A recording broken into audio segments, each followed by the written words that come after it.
일본의 바람.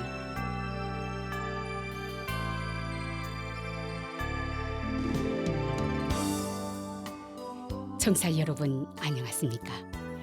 일본 정부가 전해드리고 있는 방송 일본의 바람입니다. 저희 방송은 납치 문제를 중심으로 일본과 북조선 관련 뉴스 그리고 일본의 현재 모습과 일본 음악을 보내드리고 있습니다. 아시다시피 일본과 북조선 사이에는 일본인 납치 문제가 여전히 해결되지 않은 현안으로 남아 있습니다. 북조선에 의해 납치된 일본인 가운데 5명은 돌아왔지만 그 밖에 많은 피해자들은 생사 여부조차 모르는 채 아직까지 고향으로 돌아오지 못하고 있습니다. 일본 정부는 북조선 측에 모든 피해자들의 안전을 확보하고 그들을 즉각 귀국시킬 것을 강력히 요구하고 있습니다. 일본과 북조선은 이웃에 있음에도 불구하고 아직까지 공식적으로 외교 관계를 맺지 못하고 있습니다. 일본 정부는 불행했던 과거를 청산하고 납치 문제를 비롯한 여러 현안들을 해결해 국교 정상화를 실현시킬 방침입니다. 그래서 저희 방송에서는 일본과 북조선 사이에 가려놓여 있는 가장 중요한 과제인 일본인 납치 문제를 중심으로 다루고 있습니다. 그럼 오늘도 마지막까지 함께 해주시기 바랍니다.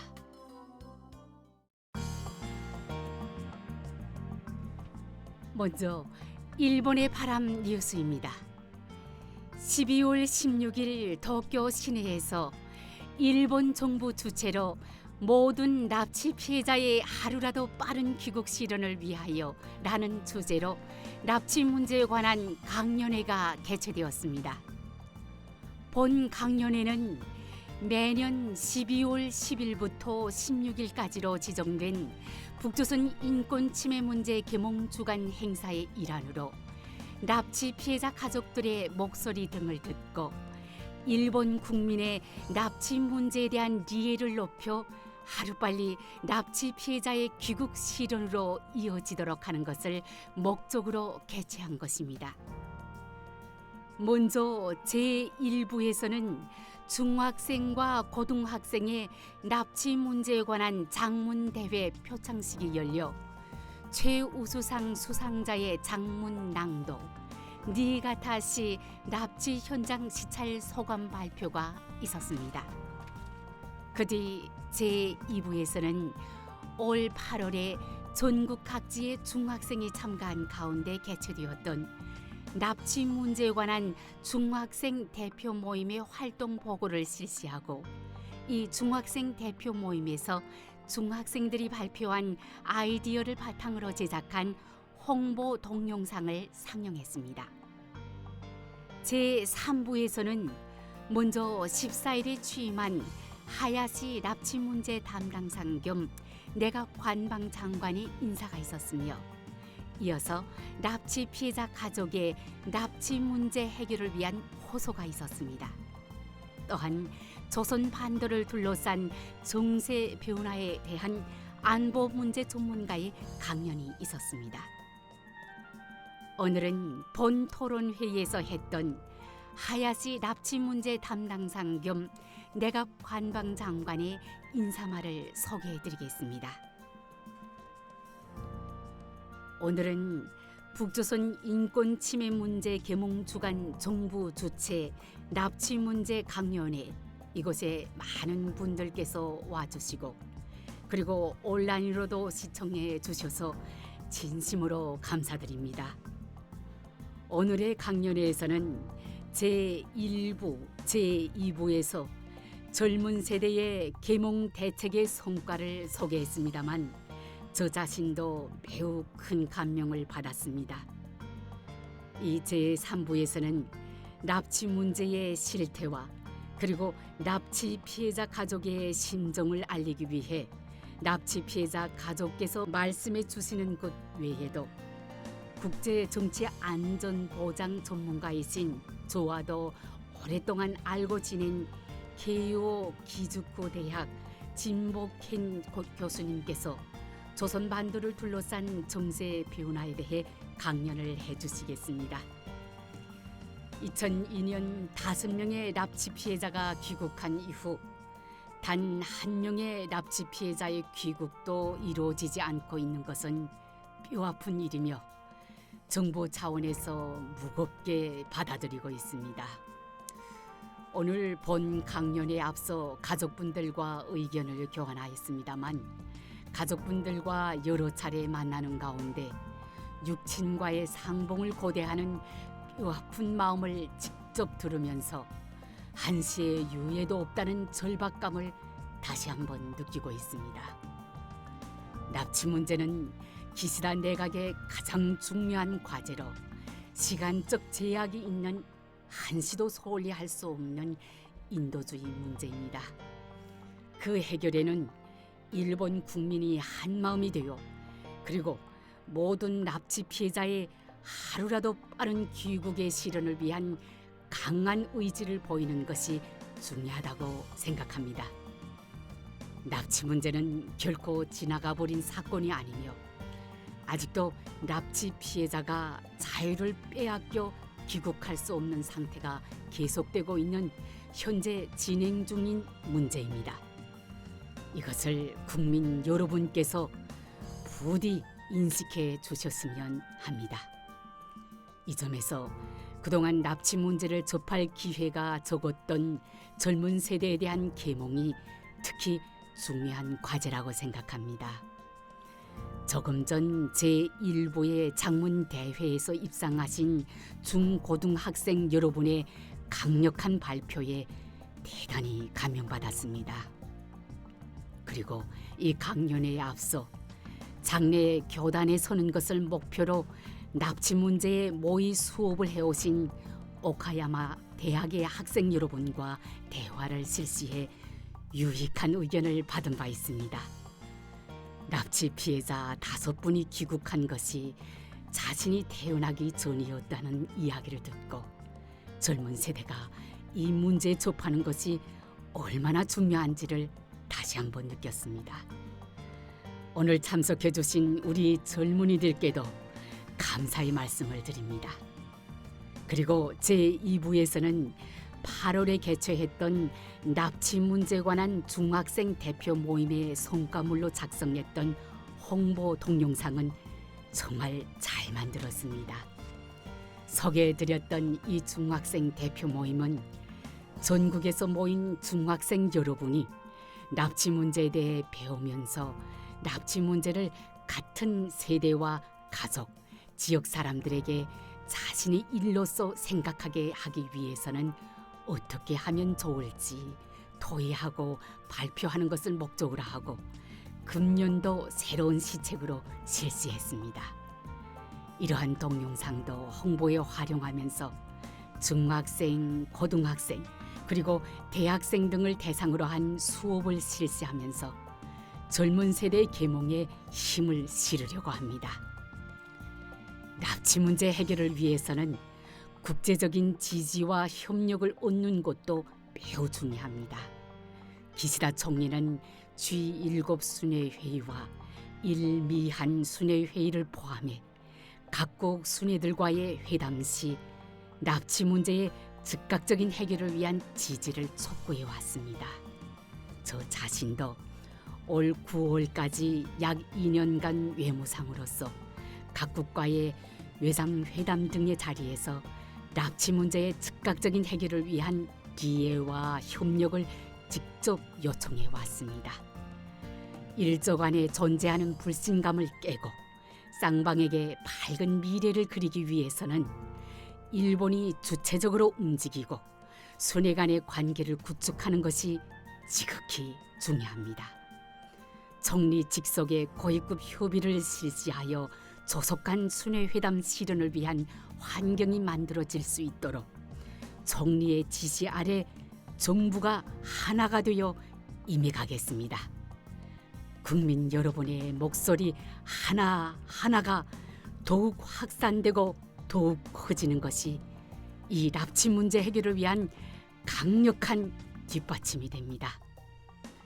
오늘 강연에서도 조금 전에 말씀드린 것과 같은 젊은 세대를 향한 시책을 소개해 드렸습니다만 계속해서 국민 여러분의 지원과 협조를 받으면서 정부 인정 여부와 관계없이 모든 납치 피해자의 하루라도 빠른 귀국을 실현하기 위해 정부가 한마음으로 최선을 다해 임해가겠습니다.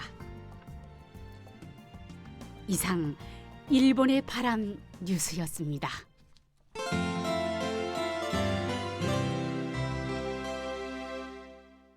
이어서 일본에 살고 있는 북조선 출신인의 일본 문화 소개 코너를 보내드립니다. 북조선의 청취자 여러분, 안녕하십니까? 올해도 며칠 안 남았네요. 조선반도의 남쪽은 영하 18도라는 기상예보가 있었습니다만 북조선의 북부 지역은 남쪽과는 비교할 수 없을 혹독한 추위 속에서 고생이 많으시리라 생각합니다.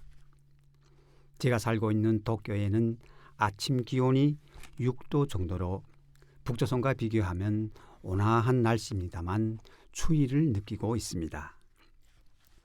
오늘의 일본 문화 소개 코너에서는 납치 문제에 관한 강연회에 대하여 소개해 드리려고 합니다. 북조선의 청취자 여러분, 지난 주말 도쿄에서는 납치 문제에 관한 일본 정부 주최 강연회가 열렸습니다. 일본에서는 납치 문제를 비롯한 북조선 당국에 의한 인권 침해 문제에 대한 일본 국민의 관심과 인식을 심화시키기 위해 매년 12월 10일부터 같은 달 16일까지의 일주일을 북조선 인권 침해 문제 계몽 주간으로 정하고 있습니다. 그 관련 행사로서 일본 정부의 주최로 해마다 납치 문제에 관한 강연회가 개최되고 있습니다. 저는 이번 강연회에는 직접 참석할 수는 없었습니다만 도쿄의 서쪽에 위치하고 있는 나가노현 나가노시 호텔에서 회사 동료와 함께 인터넷 동영상 사이트인 유튜브로 강연회를 시청하였습니다. 나가노현은 온천과 스키장이 있는 일본 알프스가 있고 1998년 겨울 올림픽이 개최된 곳으로 북조선 매체에서도 소개된 적이 있는 곳입니다. 납치 문제에 관한 강연회 행사에 예전에 참가했던 적이 있는 저는 납치 피해자 가족들과 행사에 참여한 사람들이 피해자 구출을 위한 열의에 대하여 영상을 통해 충분히 느낄 수가 있었습니다. 강연회는 3부로 진행되었습니다만 제1부에서는 북조선 납치 문제에 관한 중학생과 고등학생들의 장문 콩쿠르 표창식, 최우수 수상자에 의한 장문 낭독, 니가타시의 납치 현장 시찰에 대한 감상 발표, 제2부에서는 전국 각지의 중학생들이 모여 개최된 납치 문제에 관한 회의의 보고, 중학생이 발표한 아이디어를 바탕으로 제작한 홍보 동영상의 상영, 제3부에서는 납치 피해자들의 가족의 호소와 안보 문제 전문가의 강연이 있었습니다. 강연회에서는 일본 정부가 인정하는 납치 피해자의 가족들과 북조선에 의한 납치 가능성을 배제할 수 없는 실종자의 가족이 북조선은 한시라도 빨리 납치 피해자를 귀국시켜야 한다고 호소하면서 피해자와 가족들의 당시 행복한 모습이 담긴 많은 사진들이 소개되었습니다. 특히 어머니가 납치된 지 45년이라는 인생의 절반 이상의 시간이 흘린 피해자 가족이 납치된 어머니의 북조선 생활에 대해 다 알 수는 없지만 증언에 따르면 어머니는 북조선의 영화에 나오는 아이들 모습을 보며 눈물을 흘리고 밤에는 자기 자식들이 기억나 눈물을 흘렸다고 들었다. 어머니를 포함한 납치 피해자들은 오로지 고독감을 느끼며 자기 자식을 생각하며 일본을 그리워하며 살고 있을 것이라고 생각한다고 하였는데 저는 그 말을 듣고 가슴이 찢어질 지경이었습니다. 또한 강연회를 시청하면서 중학생과 고등학생 등 일본의 많은 젊은이들이 지금도 북조선에 남아있는 납치 피해자들을 결코 잊지 않겠다. 납치 문제 해결을 위해 힘을 보태고 싶다는 강한 마음을 가지고 있는 것도 느낄 수 있었습니다. 강연회 시청 후 회사의 동료로부터 북조선 주민들의 생활 조건과 북조선의 문화에 관해 많은 질문을 받았습니다.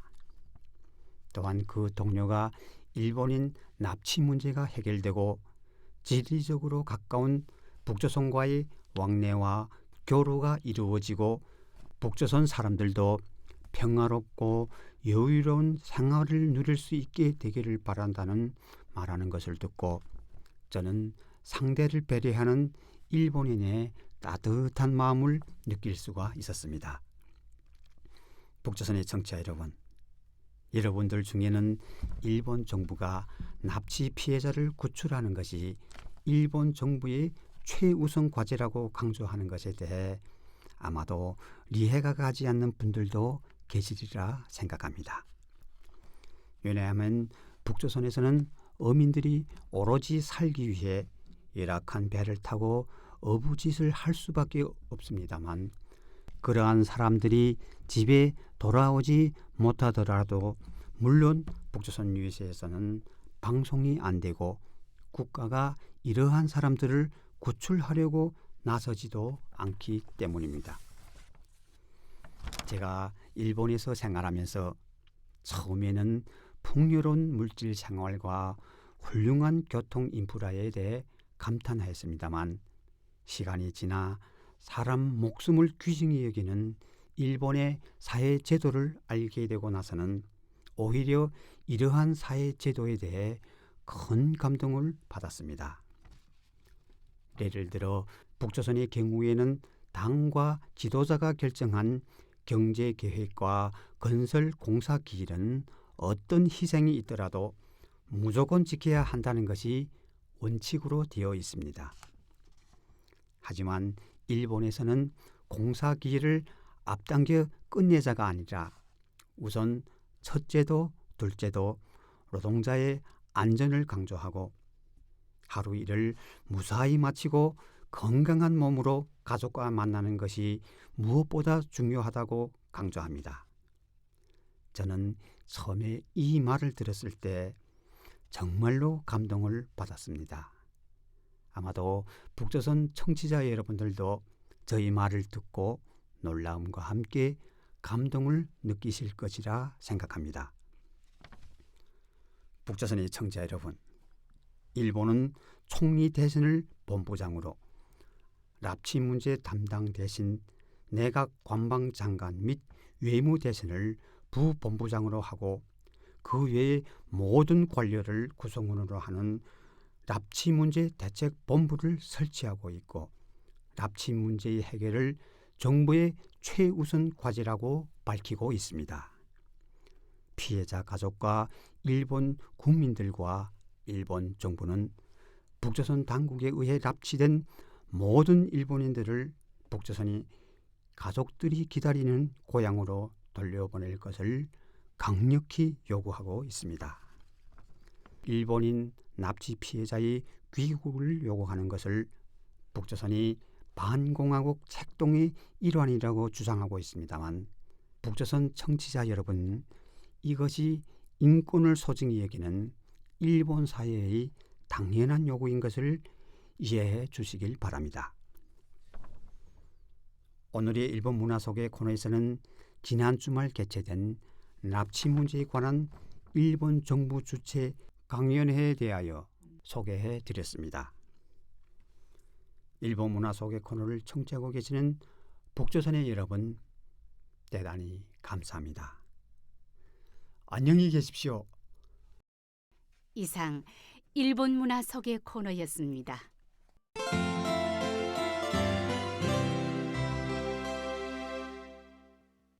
다음은 뉴스 해설입니다.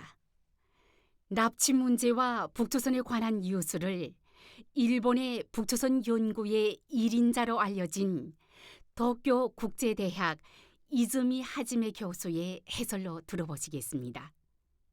그럼 교수님 부탁드리겠습니다.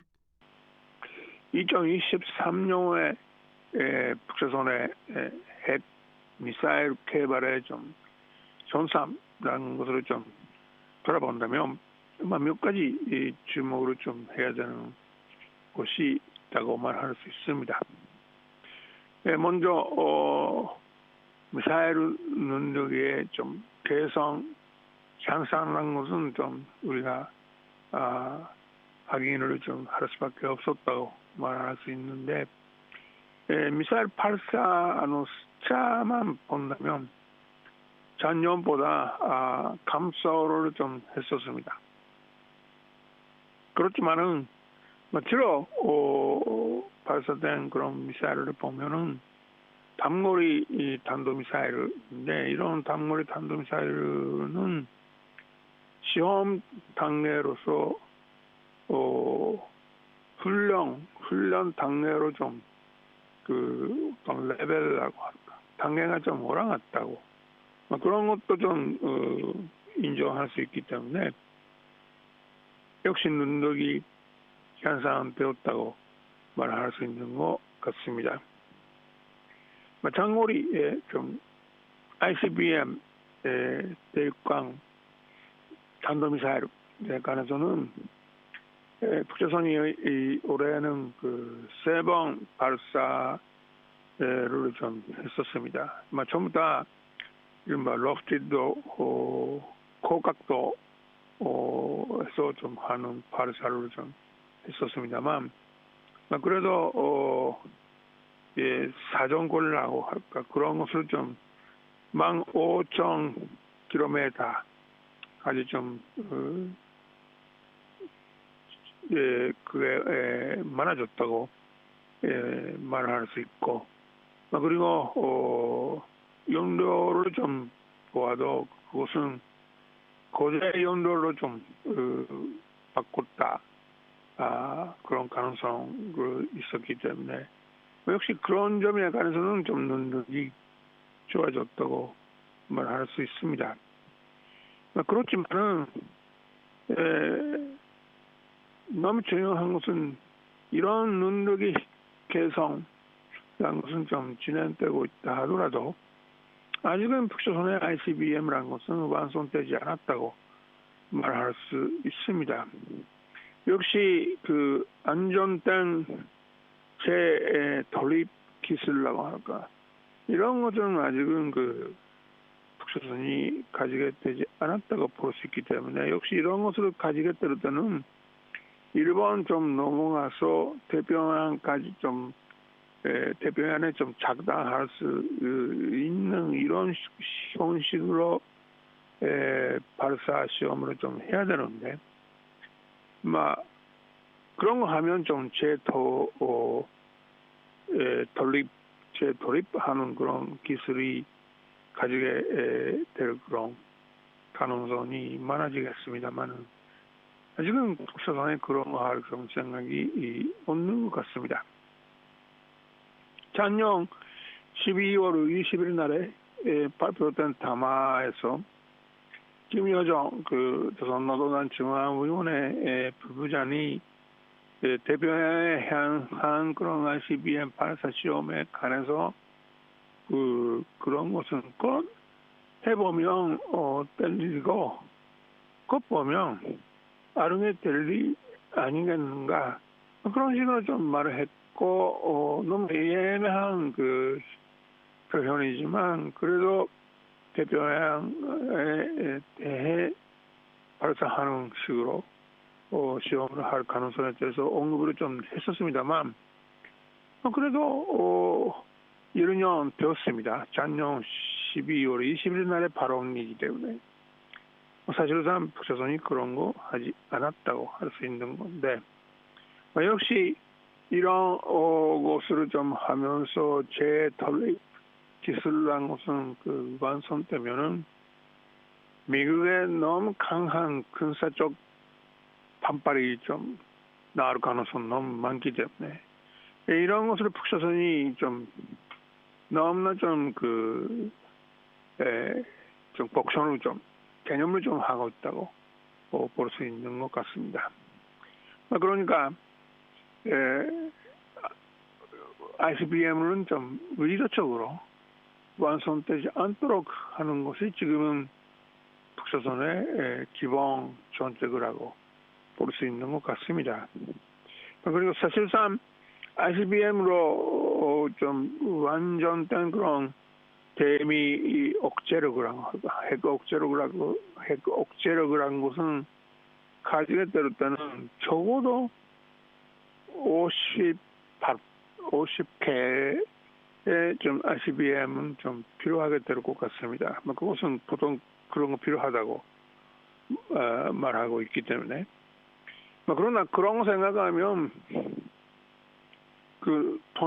그런 자금 점에서도 그게 너무 부담이 너무 많고 그게 불가능하고 좀 지리적 좀 환경으로 좀 생각해도 그런 것은 불가능하다라고 말할 수 있는데 그러니까 북조선이 ICBM으로서 미국에 대한 완전된 억제력이라는 것은 한립할 수 없다고 그런 거 알면서 지금 ICBM에 좀 개발하고 할까 그런 거 하고 있다고 볼 수 있는 것 같습니다. 핵무기 능력에 관해서 올해 좀 우리가 주목을 해야 되는 것은 역시 연변에 건설준다고 우리가 알고 있었던 견수로 그것은 건설이 좀 완전히 좀 완성하다가 좀 가동이라고 할까 시험 가동 시운전이라는 것은 지금 하고 있는 그런 단계로 올라갔던 것 같습니다. 12월 21일 날에는 IAEA 국제원자력 기관의 그로시 3국장이 그런 것을 좀 인정했고 좀 우리가 거기에 대해서 좀 걱정해야 되는 그런 거에 대해서 언급을 좀 했었습니다. 물론 이런 견수로를 좀 건설하는 거 그리고 가동하는 것은 유엔 안보리 결의에 대한 심각한 위반이고 그뿐만 아니라 앞으로 그런 것은 계속 하면서 본격적으로 가동이 할 수 있을 때는 병기 무기급의 플루토늄을 좀 북조선이 전상할 수 있기 때문에 그렇다면 너무 위협이라는 것은 많아질 가능성이 생겼다고 그러니까 이런 거에 대해서는 우리는 또 좀 주목을 하고 될 수 있는 대로 빨리 이런 견수로를 좀 가동을 좀 준비시키고 더 많은 플루토늄을 좀 북조선이 만들지 않도록 하는 것은 역시 중요하다고 말할 수 있는 것 같습니다. 교수님 감사합니다. 이즈미 교수의 뉴스 해설이었습니다.